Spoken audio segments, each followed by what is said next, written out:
Iran, America અને Israel વચ્ચે ચાલી રહેલા યુદ્ધના કારણે સુરતની ટેક્સટાઇલ ઇન્ડસ્ટ્રીઝ ભાંગી પડી છે. ઘણું બધા મટીરિયલના જે આમાં યુઝ થાય છે એના ભાવ વધી ગયા છે.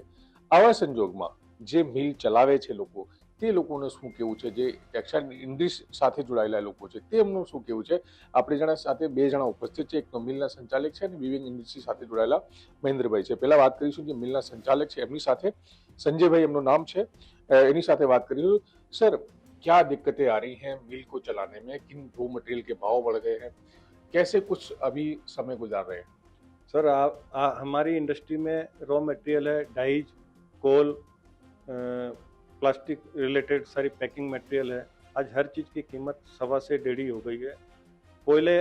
कोल की खरीदी हम आज से 2 महीने पहले 5,000 में कर रहे थे, आज 7,500 से 8,000 हो गए, करीब 1.5 से भी ज़्यादा हो गए। डाइज की कीमत 25 से 30% डाइज की कीमत बढ़ गई है।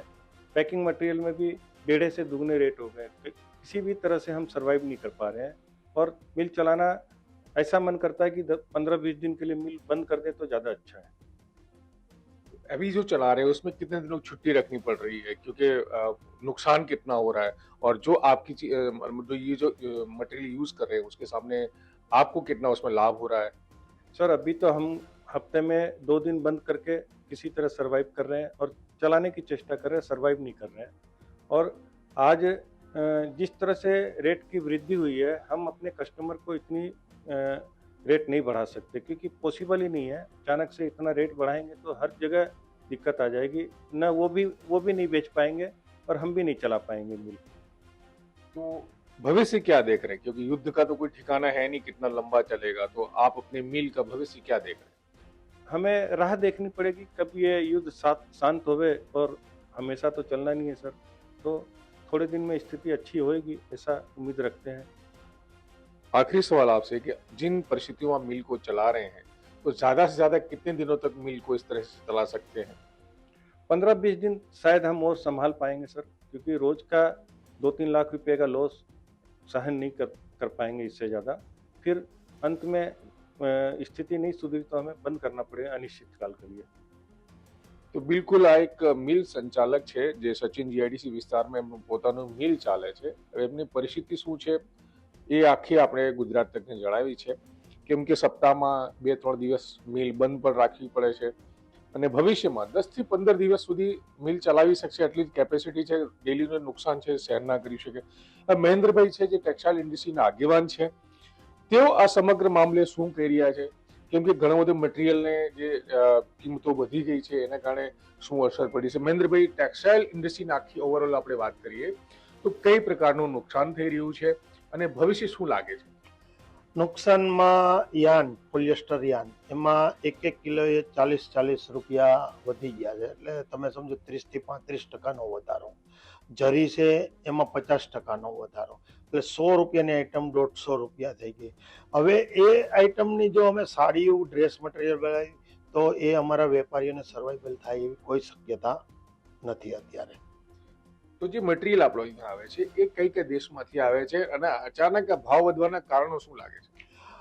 આ મટીરિયલ ચાઇના, ઇન્ડિયા, પણ જે ઇન્ડિયાની અંદર રિલાયન્સની છે, આ બધી પેટ્રોલિયમ બેઝ યાન છે. એટલે એને હિસાબે પેટ્રોકેમિકલના હિસાબે પેટ્રોકેમિકલ 100% તો નહીં પણ 90% તો મારા હિસાબે ઇમ્પોર્ટ કરવું પડે છે. એને હિસાબે આ લોકો ભાવ વધારે છે કે ભાઈ ઈરાન, ઇઝરાયલ અને અમેરિકાનું યુદ્ધ ચાલે છે, એટલે પેટ્રોલ જે પ્રોડક્ટ છે એ ઇન્ડિયામાં આવતી નથી, એના હિસાબે યાનના ભાવ અને જરીના ભાવ વધે છે. તો આવા કન્ડિશનમાં કેટલા દિવસ સુધી આ ટેક્સટાઇલ ઇન્ડસ્ટ્રી ચાલી શકશે? આવી કન્ડિશનની અંદર હાલમાં તમે 2 થી 3 રજા મૂકવા માંડ્યા છીએ, પણ આ ઇન્ડસ્ટ્રી અઠવાડિયુંથી 10 દિવસ ચાલશે. મોટી મુશ્કેલી છે કે આ ઇન્ડસ્ટ્રી અમે બંધ કરશું તો એક તો આ ઇન્ડસ્ટ્રી ઉપર સુરતની અંદર મારા હિસાબે 16 લાખ વર્કર નિર્ભર છે. 16 થી 17 લાખ વર્કર એ બેરોજગાર થશે. બીજું કે જે ઇન્ડસ્ટ્રીઝની અંદર એમએસએમઈ સેક્ટરની અંદર ગવર્મેન્ટે બેંક ફાઇનાન્સ મોટા આપેલા, એના ઇન્સ્ટોલમેન્ટ અમારાથી નહીં ભરાય. એ ઇન્સ્ટોલમેન્ટ નહીં ભરાય એને હિસાબે અમારા સિબિલ બહુ ખરાબ થશે.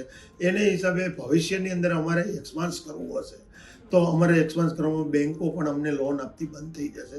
એટલે આ યુદ્ધને હિસાબે ઈરાન, ઇઝરાયલ અને અમેરિકા કે ઇન્ડિયાના નાના નાના સેક્ટરના જે વિવિંગ યુનિટો છે એને ગંભીર નુકસાન દેખાઈ રહ્યું છે.